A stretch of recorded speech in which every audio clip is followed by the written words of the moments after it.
하박국 2장 1절에서 4절 말씀입니다. 제가 봉독하겠습니다. 내가 내 파수하는 곳에 서며 성루에 서리라. 그가 내게 무엇이라 말씀하실는지 기다리고 바라보며 나의 질문에 대하여 어떻게 대답하실는지 보리라 하였더니 여호와께서 내게 대답하여 이르시되 너는 이 묵시를 기록하여 판에 명백히 새기되 달려가면서도 읽을 수 있게 하라. 이 묵시는 정한 때가 있나니 그 종말이 속히 이르겠고 결코 거짓되지 아니하리라.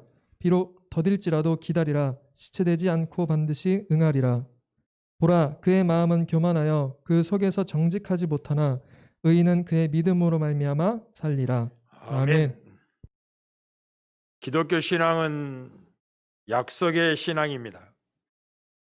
무엇인가를 약속하신 분이 계시고 그 약속을 받은 자가 그 약속이 이루어지기를 소망하는 신앙이라는 말입니다. 따라서 참된 기다림은 그 사람이 약속을 받았다는 사실을 증언하게 됩니다. 약속을 받았기에 이제 살아가야 될 분명한 이유가 새롭게 생긴 사람입니다. 이런 의미에서 기다림은 살아있다는 증거가 되고 생명력과 역동성이 있다는 산 증거도 됩니다. 반면에 기다림이 없는 인생은 살았으나 실상은 죽은 자와 같습니다. 이것을 성경에서는 소망으로 구원을 받았다라고 말을 합니다. 이제 그리스도인들은 기다림의 기쁨 속에서 기다리라고 말씀하신 분이 누구인지를 생각하며 점점 알아가게 됩니다. 또한 그분이 약속하신 것들이 지난 세월 속에 어떻게 성취되었는가를 생각하고 묵상하면서 그 약속하신 분에 대해 신뢰가 깊어져 가게 됩니다. 그리고 앞으로 성취될 약속의 영광스러움을 생각하면서 힘찬 희망을 갖고 살아가게 됩니다. 이제 놀라운 것은 묵상하면 묵상할수록 약속을 생각하면 생각할수록 약속하신 분을 더욱 사랑하게 된다는데 놀라움이 있습니다. 보통 처음에는 약속을 받은 사람이 약속의 내용을 기다리고 약속의 내용의 좋음 때문에 사모함을 갖지만 그런데 기다림이 깊어질수록 약속의 내용보다는 약속하신 분을 더 사랑하게 됩니다. 이게 성경이 말하는 기다림의 희한함입니다. 기다림의 세월 속에서 약속의 내용보다도 약속하는 분을 더 사랑하게 되고 이것이 기다림의 세월이 가져다주는 영적인 유익입니다. 이것까지 지난번에 말씀을 드렸습니다.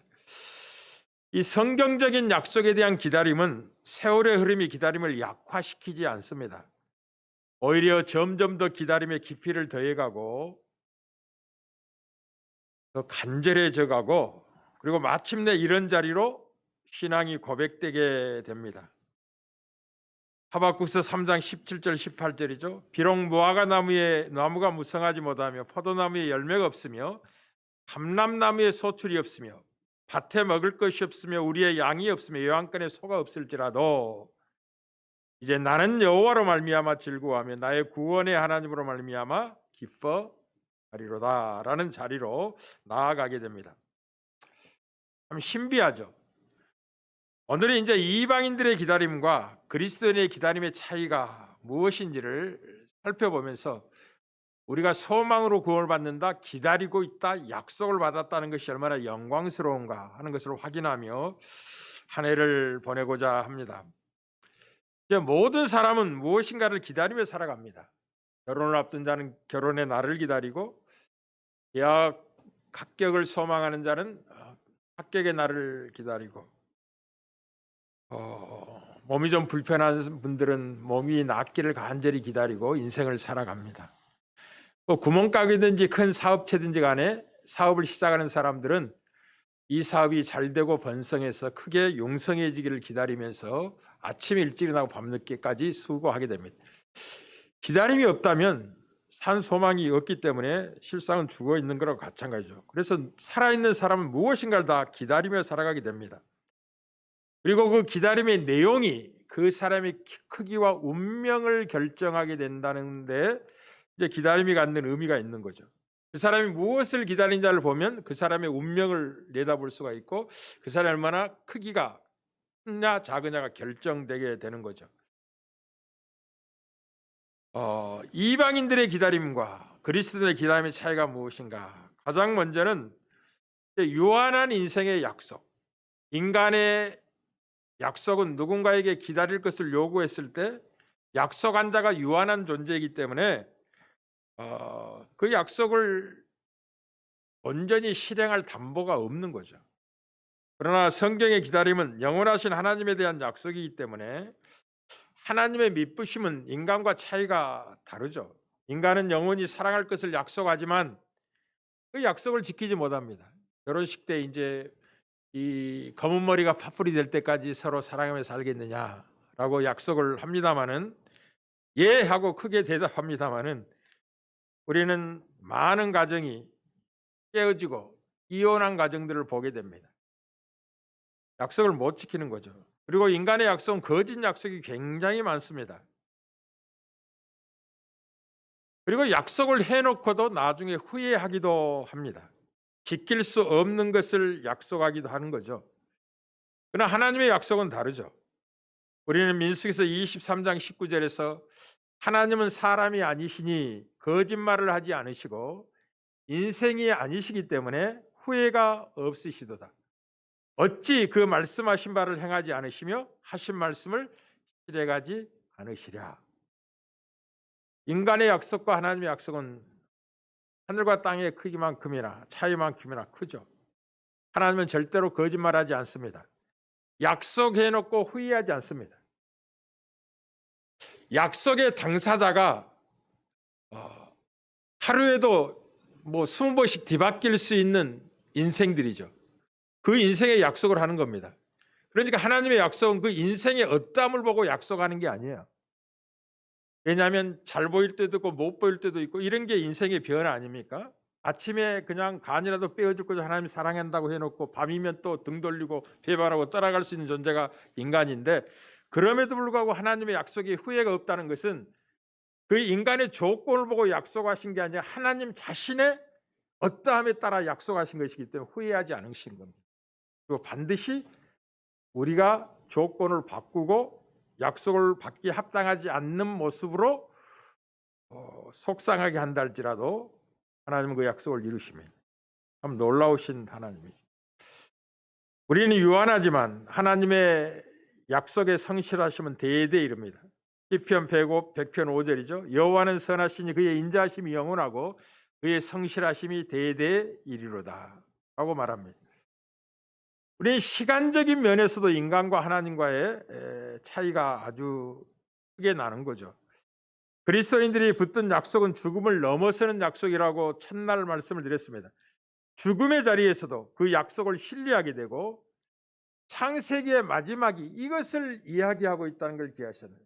기독교 신앙은 소망의 종교고 기다림의 종교, 약속의 종교라는 말이 창세기로부터 벌써 시작을 하는 거죠.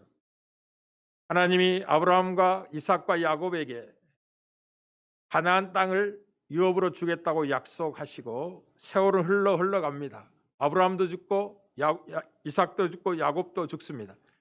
그리고 요셉도 때가 되매 죽습니다. 그러나 그 죽음이 약속을 약화시키거나 폐하지 않습니다. 왜냐하면 약속하신 분이 영원하신 분이기 때문에 그렇습니다. 죽음을 넘어서 그것을 이룰 수 있는 하나님이기 때문에 창세기 50장 24절 26절에 이렇게 증언합니다. 요셉이 그의 형제들에게 이르되 나는 죽을 것이나 하나님이 당신들을 돌보시고 당신들을 이 땅에서 인도하여 내사 아브라함과 이삭과 야곱에게 맹세하신 땅에 이르게 하시리라고 요셉이 또 이스라엘 자손에게 맹세시켜 이르기를 하나님이 반드시 당신들을 돌보시리니 당신들은 여기서 내 해골을 메고 올라가겠다라 했더라. 요셉이 110세의 죽음에 그들이 그의 몸에 향료를 넣고 애굽에서 입관하였더라 라고 하여 나는 죽지만 우리 조상 아브라함과 이삭과 야곱에게 맹세하신 땅에 반드시 그 하나님이 이르게 하실 것이다. 그 하나님 약속을 지켜낼 것이라는 거죠. 우리가 죽는다고 해서 약속이 끝나는 게 아니다.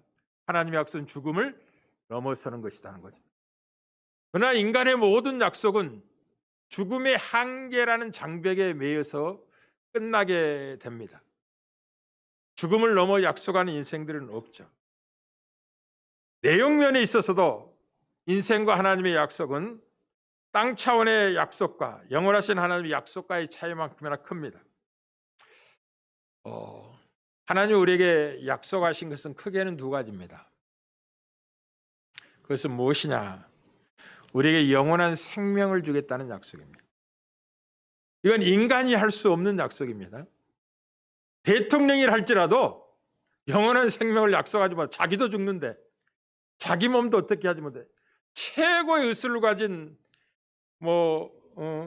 의사 선생님이랄지라도 환자에게 당신이 영원히 살 것입니다 라고 약속하지 못합니다. 이렇게 하면 좀 몸이 편할 것입니다. 이 병에서 나아서 좀 고통에서 자유로울 것입니다. 이런 정도 이야기할 수 있죠. 생명의 날을 한 날도 더할 수 없는 인생의 한계를 우리가 만납니다. 그러나 하나님은 요한일서 2장 25절에 약속하신 것처럼 그가 우리에게 약속하신 것은 이것이니 곧 영원한 생명이니라. 하나님이 이걸 약속하고 있는 겁니다. 영원한 생명을 주겠다. 우리는 시편 133편 1절에 3절에서 아주 아름다운 한 편의 시를 만납니다. 보라, 형제가 연합하여 동거함이 어찌 그리 선하고 아름다운고, 머리에 있는 보배로운 기름이 수염 곧 아론의 수염에 흘러서 그의 옷깃까지 내린 같고 헐몬에 있으리 시온의 산들에 내린 같도다. 거기서 여호와께서 복을 명령하신다니 곧 영생이로다. 거기서 복을 명하셨으니 곧 영생이로다. 아브라함에게 네가 복의 근원이 될지라 할 때 복의 내용이 영생에 관한 이야기라고 여러분의 말씀을 드렸습니다. 아브라함 같은 믿음을 가진 모든 아브라함의 후손들은 영원한 생명을 얻게 될 것이다 라는데 그가 복의 근원이 되고 믿음의 조상이 된 거죠. 이게 하나님만이 하실 수 있는 내용면에 있어서 인간과의 차이죠. 인간은 아무리 고급한 약속을 한다 할지라도 영원한 생명의 약속을 할 수는 없는 겁니다. 한 날도 더 오래 살겠다는 보장을 약속하죠. 부모랄지라도 가장 사랑하는 부모랄 자녀의 생명을 대신하거나 어떻게 할 수 없습니다. 자녀가 아프면 애달파할 뿐이죠. 슬퍼할 뿐이죠. 어찌할 줄 모르는 괴로움 속에서 한탄할 뿐이지 어떤 대안을 약속하지 못합니다. 그러나 하나님을 하실 수 있는 거죠. 그게 인생과 하나님과의 차이예요. 그리고 우리가 기다리는 것은 이 약속하신 분의 약속을 기다리는 것입니다. 약속하신 분이 우리가 생각하고 꿈꾸는 걸 기다리는 게 아니에요. 하나님 무엇을 약속했는가? 그것을 우리가 기다리고 있는 거죠. 또 하나 하나님은 영원한 나라를 유업으로 주시겠다는 약속을 우리에게 하신 겁니다. 영원한 나라. 썩지 않고 더럽지 않고 새하지 아니하는 유업을 있게 하시는 분이 하나님이시고 하늘에 간직하는 유업을 약속을 하고 있는 거죠.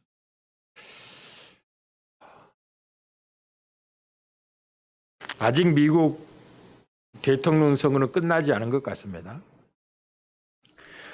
미국 대통령 선거의 그 결정은 패한 자가 패배했습니다 시인하는 것으로 이제 당선자가 드러나게 되는 거거든요. 근데 아직 두 분 중에 한 분도 아직도 패했다는 이야기를 안 해요. 트럼프 대통령 아직도 패했다는 소리를 안 씁니다.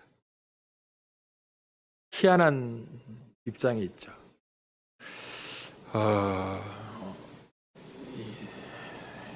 실제로는 이겼는데 어떤 간사한 계획에 의해서 졌다는 결과가 나왔다고 생각을 하고 있는 거죠. 그렇게 해서 선거판이 뒤집어서 4년 더 안들 미국의 대통령 자리가 그렇게 크게 보인 것 같지만 찰나적입니다. 큰 소리 치는 것 같고 자기 생각대로 권력을 사용해서 누군가를 항복시킬 것 같지만 한 채의 땅도 가져가지 못하는 연약한 한계 속에 매이게 될 겁니다. 누가 여러분들에게 당신이 장차 어느 나라의 대통령이 될 것입니다 약속을 한다 할지라도 그건 땅 차원의 약속인 것을 기억하셔야 됩니다. 영원한 것이 아니라는 걸 기억하셔야 돼요. 근데 하나님 우리에게 약속한 것은 영원한 나라를 주겠다. 영원한 하나님의 나라를 유업으로 주겠다는 거예요. 너무나 커서 빨리 안 들어오죠. 너무나 이디해서 그게 계산이 잘 안 되는 거죠. 그러나 조금 영안을 열고 그 복됨의 크기를 이해한다면 이 세상에 전부를 준다 할지라도 그것이 그냥 너무 가볍게 보이고 사소하게 보여서 마음에 차지가 않는 거죠. 영원한 것과 찰나적 있다가 사라질 것과 어떻게 비교가 되겠습니까?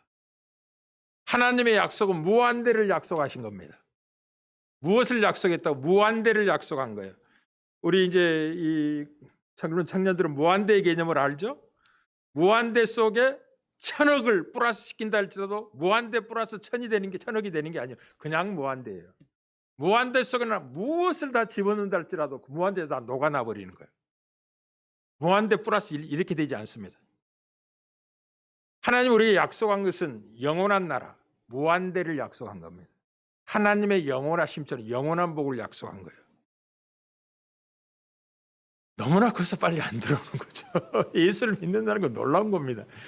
그러니 영원한 생명의 완성의 때를 기다리고 그 나라가 현실적으로 내 나라가 되기를 기다리고 사모하는 것. 그게 신자의 기다림의 내용이거든요.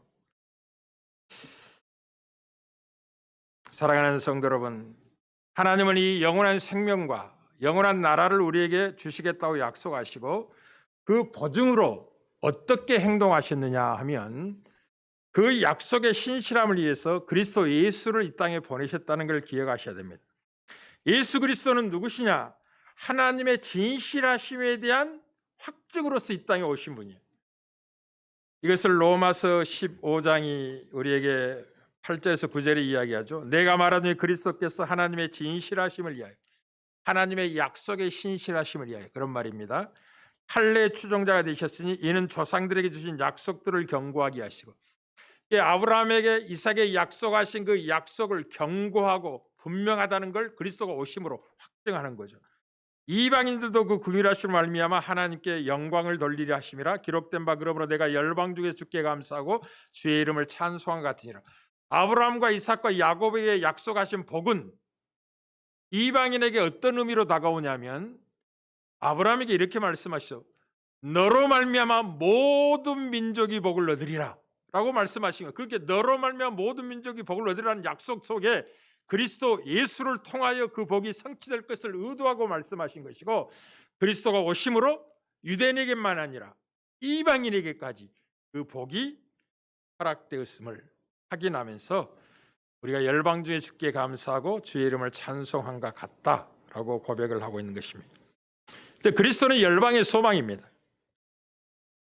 아무쪼록 소망의 하나님이 여러분들에게 더욱 소망이 넘치는 은혜를 주시기를 원하는데, 한 해를 산 것만큼 소망의 날이 가까웠음을 깨닫고 감사하는 인생들이 되어야만 합니다.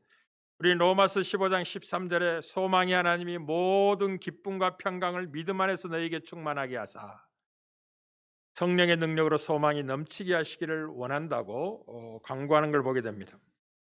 그러나 이제 우리가 기다리고 소망하는 약속은 이방인들이 기다리고 소망하는 것과는 비교할 수 없다고 간단하게 비교해서 말씀을 드렸습니다. 아주 간단하게.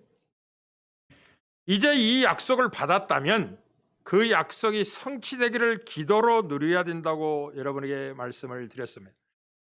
하박국 선지자는 그 시대의 아픔을 가슴에 품고 하나님께 한탄합니다. 여호와여, 내가 부르지도 주께서 듣지 아니하시니 어느 때까지 듣지 않겠습니까? 내가 강포로 말미암아 외쳐도 주께서 구원하지 아니하시되 언제까지 그렇게 하시겠습니까?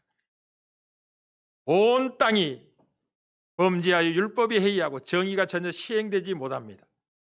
악인이 의인을 에워싸고 정의가 굳게 행하여져서 내가 죄악을 날마다 내 눈으로 보게 되고 겁탈과 강포가 내 앞에 있어서 심히 변론과 분쟁이 이 땅에 가득하며 내 마음을 상하게 합니다. 하나님 언제까지 이 현실을 방치해 두시겠습니까? 라고 묻는 하박국의 기도에 대해서 하나님은 내가 알고 있다. 때를 정하고 있다. 내가 갈대아인이라는 이방인들을 통해서 내 백성을 심판할 거야. 내 백성을 교정할 거야, 바꿀 거야, 변화시킬 거야. 잠시 영광로 속에 집어넣어서 순수한 금으로 만들 거야 라고 응답을 하셨어요. 그랬더니 하박국이 깜짝 놀라게 됩니다.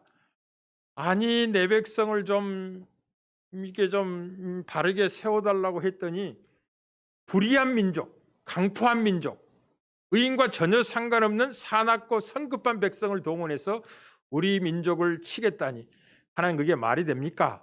라고 반문을 하면서 그 문제에 대해서 하나님이 어떻게 대답할지를 내가 파수하는 게 서며 성루에 서서 어떻게 말씀하시니 기다려보겠다 라고 좀 생떼를 뜨듯이 하나님의 응답을 기다려보겠다는 거죠. 그랬더니 하나님이 이렇게 말씀하십니다. 이 묵시를 기록하여 판에 명백히 새기되 달려가면서 읽을 수 있게 하라. 모든 사람이 보게 하고 알게 하라는 거죠. 이 묵시는 정한 때가 있다. 내가 때를 정하고 있다. 그 종말은 신속히 임할 것이다. 결코 거짓되지 않을 것이고 비록 더딜지라도 기다리라. 지체되지 않고 반드시 응하게 될 것이다. 라는 하나님의 응답을 듣게 됩니다. 그러면서 이렇게 말씀하시는 거예요. 뭐라고 말씀하시냐면 내가 바벨론이라는 갈대아의 강한 군대를 동원하여 이 민족을 쳐서 교정하고 새롭게 바꿀 텐데 네가 그것이 싫다고? 내가 동원하는 바벨론의 나라가 어떤 나라냐? 내가 바벨론을 힘있고 강하고 영광스럽게 하려고 바벨론을 위해서 일하는 하나님이 아니라 내 백성의 영광을 위해서 일하는 것이기 때문에 바벨론은 잠시 내 백성을 교훈하고 바르게 사용하는 몽둥이에 불과할 거야. 막대기에 불과해. 그들은 그들의 불의로 말미암아 몽둥이가 꺾이고 막대기가 부러지듯이 그들이 심판을 받게 될 거야 라고 하나님이 말씀을 하시는 거예요. 그러자 이제 하박국은 하나님의 뜻을 약간 이해하게 됩니다. 바벨론을 영화롭게 하려는 게 아니라 내 백성을 복되게 하시려고 바벨론을 몽둥이로 막대기로 사용하는 게 불과하다는 사실을 깨닫고 하나님 앞에 어떻게 기도하느냐, 이렇게 기도하는 거죠. 3장 1절이지만 시기 어느새 맞춘 선지자 하박국의 기도라. 여호와여, 내가 주께 대한 소문을 듣고 놀랐나이다. 여호와여, 주는 주의 일을 이 수년 내에 부응하게 하옵소서. 이 수년 내에 나타내시옵소서. 진노 중이라도 긍휼을 잊지 마옵소서라고 이제 기도를 쭉 하게 되면서 하나님의 오심을 이제 찬양하게 됩니다. 약속을 받았다면 그 약속의 성취들을 기도로 누리는 것이 신앙입니다. 우리가 특별히 코로나19 시대에 하나님의 진노처럼 보이고 하나님의 엄중한 심판처럼 보이는 이 조건과 현실이 우리가 무엇을 생각하게 하는지를 분명히 알게 되는 거죠. 하박국의 이 기도, 진노 중에라도 긍휼을 잊지 마옵소서. 하나님이 깊은 계획과 섭리 속에서 이 일을 허락하고 계시고 역사를 움직이고 계시는데, 그러나 당한 입장에서는 너무나 힘들고 고통스럽습니다. 그 결과의 영광스러움이야 약속하지 원하지만 순간 지나가는 과정 속에서 만나는 아픔은 너무나 큽니다. 그러니 진노 중이라도 긍휼을 잊지 말아 주셔서 견딜 수 있게 하시고 감당할 수 있게 하시고 이겨낼 수 있게 하셔서 하나님이 의도한 영광의 자리까지 이 민족이 서게 하옵소서라고 기도를 시작한다. 이게 신자들의 영광스러움이에요. 하나님의 뜻을 모를 때는 어찌하여, 왜, 한탄과 원망과 비탄의 소리로 끝내지만 이제 기도하고 하나님의 뜻을 묻고 하나님이 우리를 향하여 가진 계획이 선하고 영원한 사랑의 마음으로 행하시는 일들이라는 걸 확인하는 순간 그 지난 너머의 결과의 아름다움을 바라보고 과정 속의 고통을 이겨낼 수 있는 힘을 주십시오. 견딜 수 있게 하십시오 라고 기도하는 거죠. 어느 정도 하나님의 찾아오심, 하나님의 역사 속의 개입하심이 크게 다가오느냐면, 내가 들었으므로 내 창자가 흔들렸고 그 목소리로 말미암아 내 입술이 떨렸도다. 무리가 우리를 치러 올라오는 환난 날을 내가 기다림으로 썩이는 것이 내 뼈에 들어왔으며 내 몸은 내 초소에 떨린다. 그 과정이 너무나 힘들고 어렵다는 거죠. 통과한 결과의 아름다움은 보고 있고 그래서 견딜만 이길 수 있다고 생각하는데, 그러나 어둠의 터널을 지나가는 것은 너무나 힘들고 어려운 과정을 요구받습니다. 썩이는 것이 내 뼈에 들어왔으면 내 몸은 내 처소에서 떨리도다 라고 고백하는 것처럼, 그래서 하나님 진노중이라도 긍휼을 잊지 말아달라고 기도하게 되고, 그럼에도 불구하고 하나님이 자기 백성을 가진 계획의 선하심과 사랑의 아름다움을 바라보고, 무화과 나무가 무성하지 못하며 포도나무에 열매가 없으며 감람나무에 소출이 없으며 밭에 먹을 것이 없으며 우리에게 양이 없으며 외양간에 소가 없을지라도 나는 여호와로 말미암아 즐거워하며 나의 구원의 하나님으로 말미암아 기뻐하리로다 라고 고백합니다. 사랑하는 성도 여러분, 하박국은 두 번에 걸친 하나님의 응답이 자신의 의문을 어느 정도 해소할 수 있는 은혜를 입었지만, 그럼에도 불구하고 그 과정의 고통이 크기 때문에 힘들어합니다.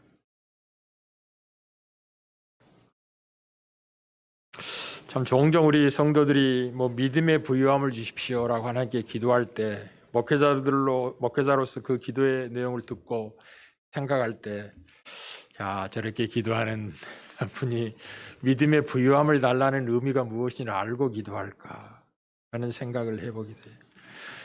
한 성도가 믿음의 부유함을 받는다는 것은 용광로 속에 자주 들어갔다 나왔다 들어갔다 나와야 해야 되거든요.